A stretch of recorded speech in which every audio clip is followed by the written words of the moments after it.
Georgetown from Self-Help Square East Rheinveld and Invar from 9 to 15 hours. The reason for the outage is to transfer high voltage mains to 214M transformer poles, retention 3 pole spans HV mains, and clear 2 pole spans and remove all poles. In Berbice from Onverwacht to Ithaca from 9 to 15 hours. The reason for the outage is to create 4 section poles for commissioning of auto recloser and transfer high voltage mains and line hardware to 314M poles and to service fiber gab and 3 spad switches and to clear and remove old poles. And did you know that weekly planned maintenance allows for routine inspection and maintenance of the network to provide customers with a reliable supply of electricity? GPL, empowering you. This is the news on top of the hour. Live from our studio in Georgetown. Kaieteur Radio, 99.1 FM.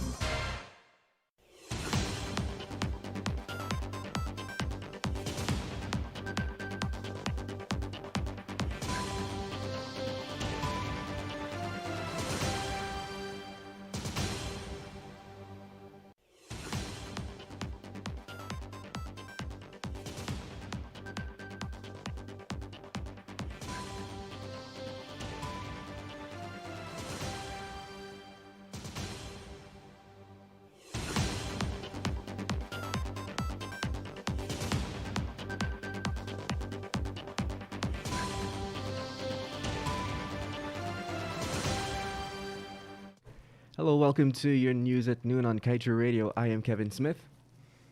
I am Kayla King. And these are the top stories we're tracking. Local content policy consultation. Local business complains of uneven playing field on taxes. VP tells oil companies to rent, not purchase local properties. And the Suriname oil boss says Guyana and Suriname should partner to bring gas to shore. Meanwhile, drifting boat with bodies found offshore Guyana. Stay tuned to stay informed.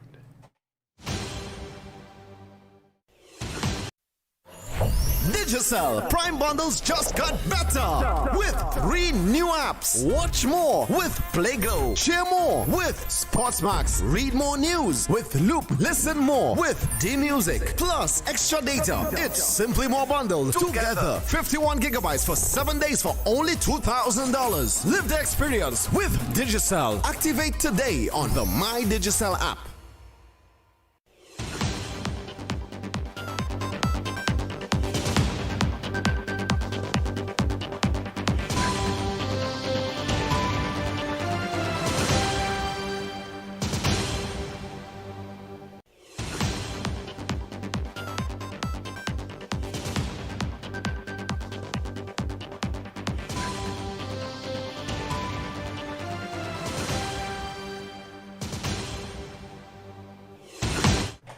Now for the news in detail. Tax administration in the local oil industry has been a sore point for years, mainly because a blanket waiver on all taxes for ExxonMobil, its partners and subcontractors in the Stopper Block petroleum agreement has cut off what would have been a substantial revenue stream for Guyana.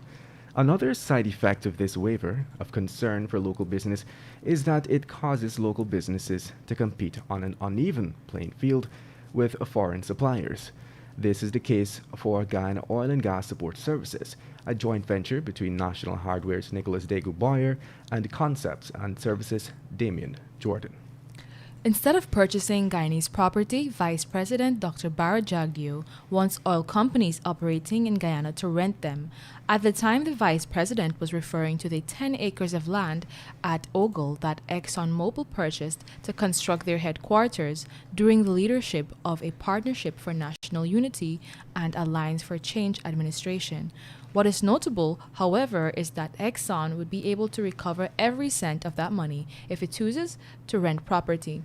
This is according to the Guyana ExxonMobil Production Sharing Agreement under the section which speaks to cost recoverable without further approval of the minister.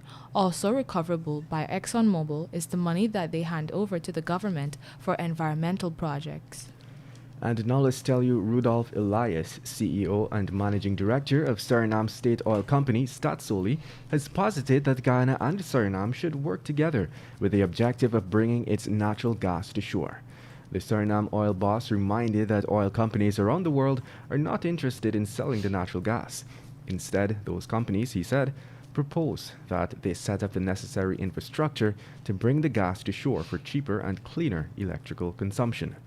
With the aim of capitalizing and prudently managing this type of project, Elias posited that Guyana and Suriname should be interested in partnering to bring the natural gas to shore, while noting that both countries cannot force the oil companies to do the same on a commercial basis.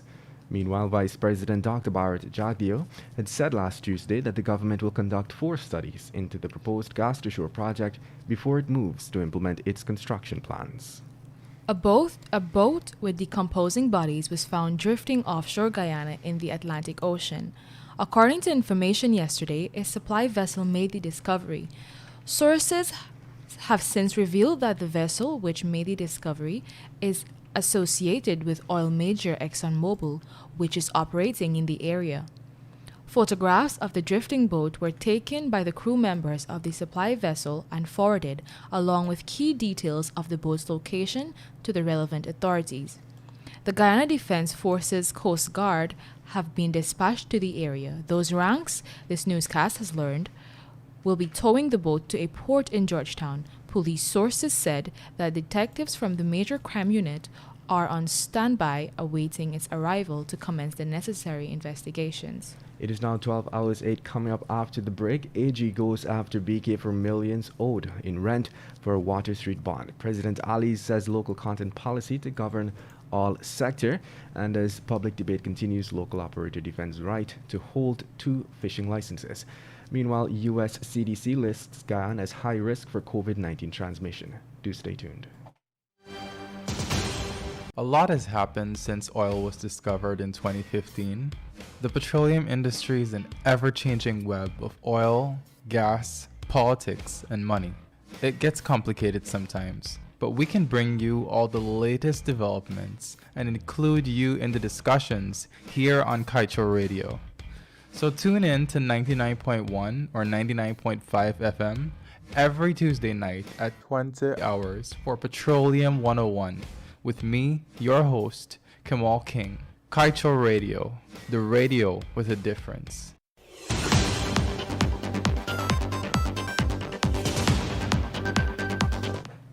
Attorney General and Legal Affairs Minister Anil Nandlal has moved to court to collect on outstanding arrears in rental for a Water Street Kingston Georgetown bond facility from BK Marine, a subsidiary of the BK Group of companies. In court papers, Nandlal outlined BK Marine's failure to pay for the rental from August 1, 2009 to January 15, 2021. As a result, he says, the arrears now amount to in excess of $8.4 million. In a document to support this statement claim, the AG outlined that the BK Marine bond located at Lot 5 Water Street, Kingston, Georgetown, in the northern section of the compound at the Transport and Harbors Department, has been in arrears for rent but continues to trespass on the property by way of its occupation. Nandlal explained that TNHD entered into an agreement with BK Marine on August 1, 2003, to rent the bond at an annual price of $600,000. And now let's tell you, President Dr. Irfan Ali opened national consultations on the local content policy yesterday at the Arthur Chong Conference Center, during which he said that though the policy is heavily targeted for the oil industry, its strategies will guide the development of every sector. Government will be in public consultations for the next month to guide the finalization of the policy. The draft document, which Vice President Bharat Jagdeo said was internally compiled, was made public in keeping with the administration's promise to make the process transparent by publishing all local content reports. The president noted that as the country grows, the document will have to continuously evolve to keep up. With the time... Our apologies. And now let's tell you, Guyana has been listed as the countries with Level 4 COVID-19 transmission by the United States Centers for Disease Control and Prevention, or the CDC. In layman terms, this means that Guyana is a very high-risk country for transmission. Guyana was listed as a level 4 high-risk country in the CDC's travel advisory dated February 2nd, 2021. Among the other levels noted by the CDC are high transmission, level 3, moderate transmission, level 2, low transmission, and level 1, level unknown. With the time moving on to 12 hours 12, it is now time for your COVID-19 update.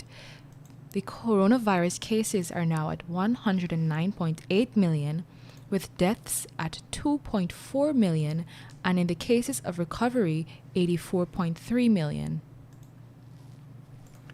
The Ministry of Health yesterday reported another COVID-19 fatality. This time it was a 71-year-old man who was residing in Region 4. The deceased has been listed as the country's 187th COVID-19 fatality. His death was not reflected in the daily dashboard update. The ministry also revealed one new case, which has increased the total number of cases to 8,232. 7 patients are in the COVID-19 ICU, 26 in institutional quarantine, 45 in institutional isolation, and 595 in home isolation. Additionally, a total of 7,399 persons have recovered to date.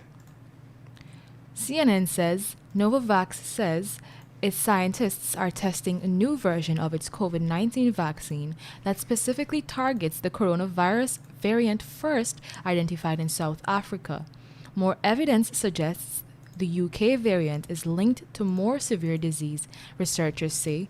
More than 600,000 Americans will have died of the virus by June 1st, according to the latest prediction by a prominent forecast model. And that just about brings us to the end of today's News at Noon. But before we go, let's head over to the Kaieteur newspaper on page 7 that is dedicated to bluntness. Consultations on Guyana's local content policy are there to ensure valid inputs are given into the chiseling of the document. The process is for real concerns by local businesses to be aired so that we are operating on an even playing field. It is not for people to waste precious time telling the President and Vice President how great we think they are.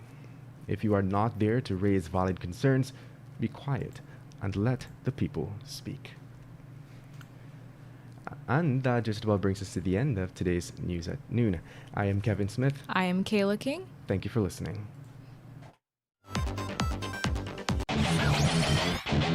Want value for your advertising dollar? Then place your ads on Kaieteur Radio's newscasts. Streamed live on 6 different mediums.